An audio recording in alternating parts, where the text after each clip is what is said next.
यसु मसीह के अजीम और जलील और हसीन नाम में आप सबकी खिदमत में पादरी अमजद नियामत का लाहौर पाकिस्तान से सलाम पहुँचे। मेरा ताल्लुक प्रेस्बिटेरियन चर्च ऑफ पाकिस्तान से है और मैं चेयरमैन हूँ इंटरफेथ और ecumenical commission Presbyterian Church of Pakistan और spokesperson Presbyterian Church of Pakistan. आज सबसे पहले तो मैं नवंबर में दो मसीही बहनें जो हैं साजिदा और आबदा, उनकी लाशें जो हैं वो 2 दिन पहले मिली हैं और इसी तरह एक और मासूम बच्ची को ज़्यादती के बाद कत्ल कर दिया गया है। मैं इन दोनों वाक़यात की शदीद अल्फाज में मज़म्मत करता हूँ। इसके साथ साथ आए दिन जो है वो मसीहत की तज़्ज़ील की जाती है और मसीही ईमान का तमस्खुर उड़ाया जाता है और मसीही लोगों की जो है वो बेइज्जती की जाती है।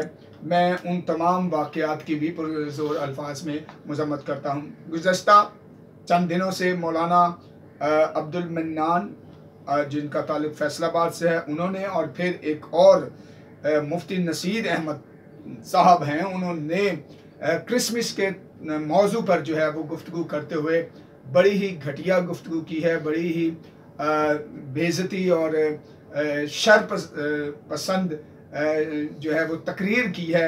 और पता नहीं कि हमारा मीडिया कहाँ पे है, हमारे कानून नाफिज करने वाले इदारे कहाँ पे हैं, हमारे साइबर क्राइम वाले कहाँ पे हैं, या पता नहीं उन्होंने इन लोगों को छुट्टी दे रखी है कि वो जो मर्ज़ी करें और समझ से बाहर है। और पाकिस्तान में बसने वाली मजहबी अक़लियतें इन वाक़यात की वजह से अदम तहफ़्फ़ुज़ का शिकार हैं, महसूस करती हैं और वो महसूस करती हैं और समझती हैं कि कौन उनकी मदद करेगा, किसके दरवाज़े पर जाएं, कहाँ पर जाकर अपनी बात सुनाएं। इस माशरे के अंदर जो है वो कोई ऐसा शख्स भी है जो मज़हब से बालातर होकर जो है वो इंसानियत का सोचे और मजहबी अक़लियतों को जो है वो तहफ़्फ़ुज़ फ़राहम करे।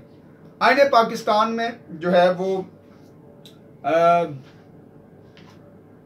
मजहबी अक़लियतों को जो है वो तहफ़्फ़ुज़ फ़राहम किया गया। आईने पाकिस्तान का पेज नंबर 14 पर जो है वो पाकिस्तान में बसने वाले तमाम शहरियों को जो है वो मसावी हकूक़ की ज़मानत दी गई है।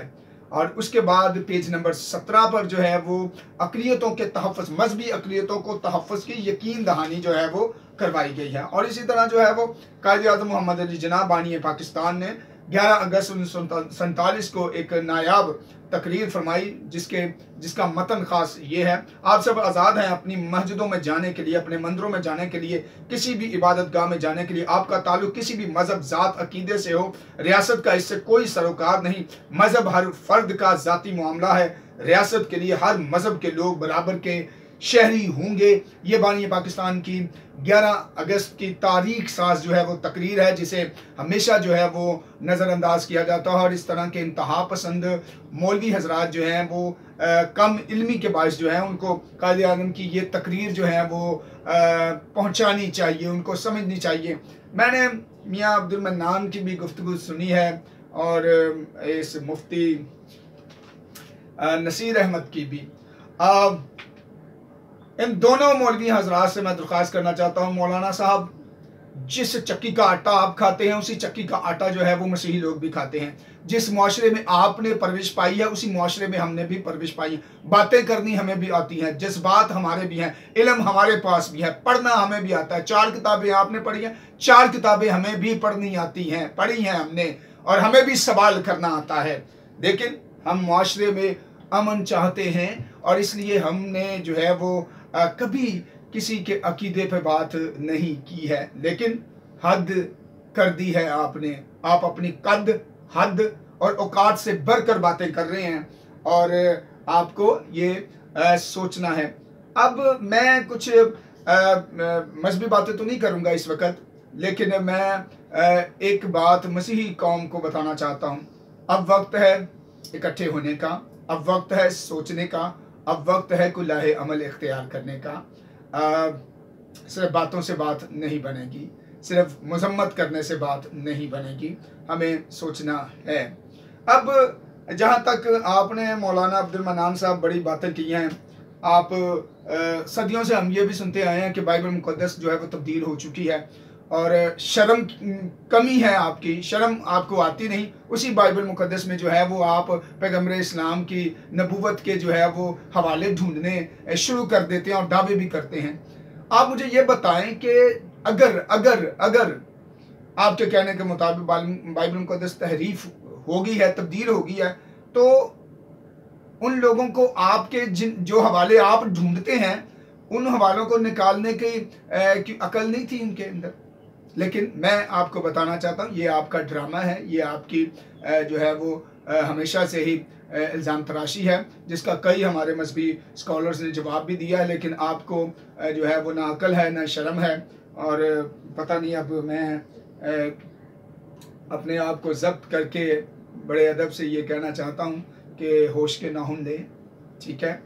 और बाइबल मुकद्दस खुदा का ला तब्दील ला खता कलाम है।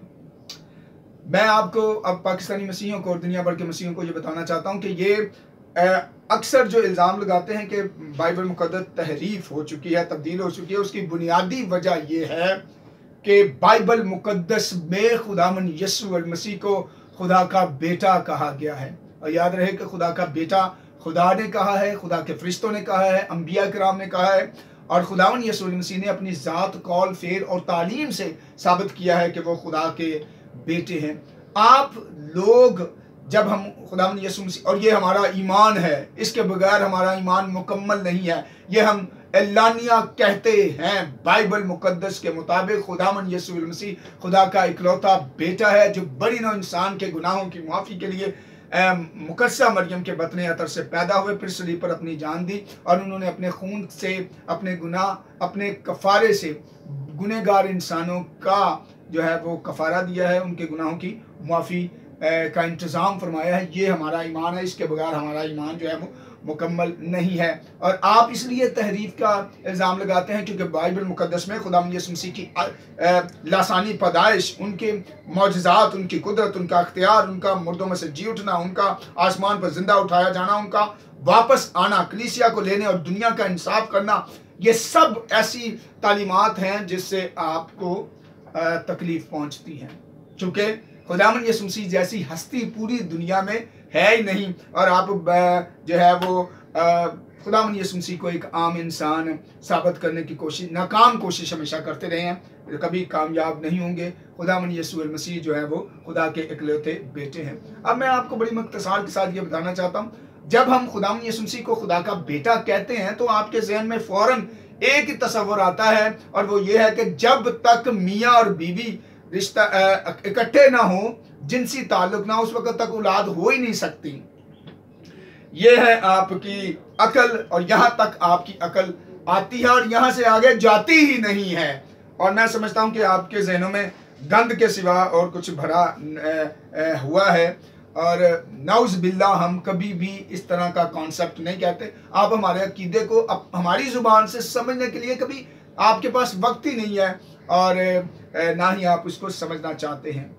यार मैं आपको बड़े इख्तिसार के साथ अब बताना चाहता हूँ कि खुदा ने दुनिया की तारीख में 4 मुख्तलिफ तरीके से जो है वो इंसान को पैदा किया या खलक किया। पहला, आदम जो है उसको मिट्टी से पैदा किया गया, हवा को आदम की पसलियों में से एक पसली निकाला गया, और फिर उसमें गोश्त भरा और खुदा ने औरत बना के आदम को दिया। तीसरा तरीक़ेकार, जिस तरह मैं और आप जो है वो माँ बाप के जिनसी ताल्लुक से पैदा होते हैं। और चौथा तरीका खुदावन यीशु मसीह की पैदाइश का हुआ, जब रूहुल कुद्स मुकद्दसा मरियम पर नाजिल हुआ है, और बगैर बाप के मिलाप के, मियाँ बीवी के मिलाप के, खुदा ताला की कुदरत जो है उसने साया किया है, और इस तरह वो मालूद मुकद्दस खुदा का बेटा कहलाया है।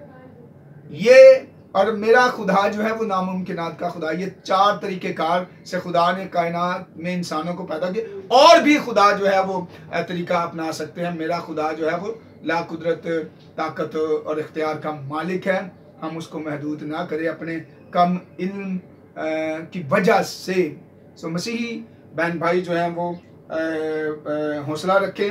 और मैं आपको ये बताना चाहता हूँ और मसीही लोगों को दरख्वास्त करना चाहता हूँ कि चूँकि उनको इस बात से ज़्यादा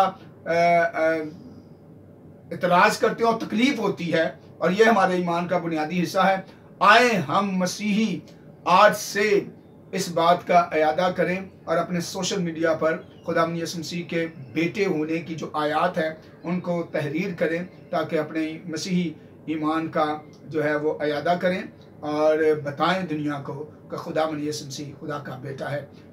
मुकद्दस लूका की इंजील, मत्ती की इंजील और यूहन्ना की इंजील उसके 3 बाब की 16वीं आयत बड़ी खूबसूरत है, क्योंकि खुदा ने दुनिया से ऐसी मोहब्बत रखी कि उसने अपना इकलौता बेटा बख्श दिया ताकि जो कोई इस पर ईमान लाए हलाक ना हो बल्कि हमेशा की ज़िंदगी पाए। सो इस किस्म की आयत जो है वो आप सोशल मीडिया पर ज़रूर तहरीर करें। आखिरी बात मैं मौलाना साहब आपको बताना चाहता हूँ, ये काफर और ईसाई जो लफ्ज़ इस्तेमाल करते हैं इनका हमारे साथ कोई ताल्लुक नहीं है। दूसरी बात यह है, बाइबल मुकद्दस ये खुदा का ला तब्दील ला खता कलाम है और ये मुकम्मल ज़ाब्ता इखलाक है और इसमें ज़िंदगी के हर पहलू के बारे में खुदा ने हमारी रहनुमाई फरमाई है। हमें इसके अलावा किसी और किताब की तस्दीक की ज़रूरत नहीं है। ठीक है, बाइबल मुकद्दस हमारे पास मौजूद है, खुदा का ला तब्दील कलाम, यही हमारे लिए काफ़ी है, इसी में निजात है, इसी में बका है और इसके अलावा हमें किसी किताब से जो है वो हमायत, तस्दीक, सपोर्ट की ज़रूरत नहीं है। आप अपने हवाला जात अपने पास रखें। हम ना किसी ईसाई को जानते हैं, हम मसीही हैं, ना हज़रत ईसा को जानते हैं, हमारा खुदावंद यीशु मसीह है, क्योंकि जिसे आप हज़रत ईसा कहते हैं वो मेरा खुदावंद यीशु मसीह नहीं है, क्योंकि वो खुदावंद यीशु मसीह की जो मुकम्मल शख्सियत को हाता जो है वो बाइबल मुकद्दस करती है और किसी किताब में नहीं है। सो बाइबल मुकद्दस में जो कुछ लिखा है मैं उसे मानता हूँ। ठीक है, आखिरी बात मैं आप सबसे दरख्वास्त करूँगा कि आप मसीही आवाज़ चैनल को जो है वो सब्सक्राइब कीजिएगा, शेयर कीजिएगा, ताकि आने वाले दिनों में जो है वो हम अपोलोजेटिक्स पॉइंट ऑफ व्यू से जो है वो बहुत सारी चीज़ें जो है वो कलीसिया को जो है वो तरबियत कर सकें, सिखा सकें, ताकि वो बेहतर जवाब देने के काबिल हो सके। आपकी तवज्जो का बहुत शुक्रिया। God bless you. Thank you.